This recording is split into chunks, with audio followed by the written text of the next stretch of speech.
आपको तफसीलात देनी थी कि किसी की गोश्त बढ़ता है, किसी हड्डी बढ़ जाती है। बार बार ऑपरेशन कराने के बाद या तो नाक इधर टेढ़ी होती है, इधर होती है, या नीचे गिर जाती है। दुनिया जान में यही देखा है, बार बार ऑपरेट होता है। आप बार बार ऑपरेशन ना करवाएं, आप यहाँ के इलाज करवाएं। मेरा कोई दावा नहीं, मेरी कोशिश है, लेकिन दुनिया जान को फैज़ पहुँचाए।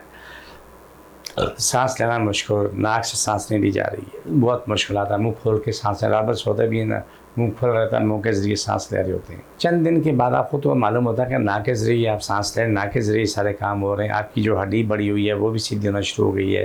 नाक का गोश्त बढ़ गया तो वो भी कम होते होते बिल्कुल खुल जाता है नाक। लेकिन घर में चाहो तो एक चीज़ आप घर में कर सकते हो, तारा मीरा तेल हर घर में होता है। वो हमेशा रात को सोने से पहले उंगली से लगा के नाक के अंदर यूँ घुमाएं। थोड़ी तकलीफ़ होगी, एक दिन 2 दिन जलन होगी, उसके बाद आदी हो जाता है, फिर पता नहीं चलता है। वो तेल ऊपर लगा के मालिश कर लें, गले पे लगा के मालिश कर लें, आपको फ़ौरन फ़ायदा होना शुरू हो जाएगा। नाक वालों के लिए भी लौंग बहुत बेहतर है। सोने से पहले एक लौंग चबा के खा के सो जाएँ। ये एक ऐसा बेहतरीन नुस्खा है जो आपको शफा बका शांति का बास बन जाता है। जो भी मामला ज़िंदगी सब ठीक हो जाते हैं।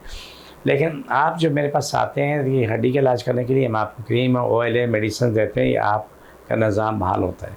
तो मैं अल्लाह का शुक्र अदा करता हूँ, जितना भी रब ने करम किया उसकी कोई हद नहीं है, कोई हद नहीं। अल्लाह की मोहब्बत, अल्लाह का प्यार, उसकी कोई हद नहीं है। जितना भी कुछ आप चाहो, जितना भी करो, तो अल्लाह के प्यार के बगैर कुछ भी नहीं है, अल्लाह रसूल की मोहब्बत के बगैर कुछ भी नहीं है। तो अल्लाह सुब्हान तआला खैर करे, रहमत वाला मामला करे कि नाक की हड्डी वाले जब नाक के ऐसे पकड़ें और जिसको ज़्यादा तकलीफ है वहाँ पर आप रखें।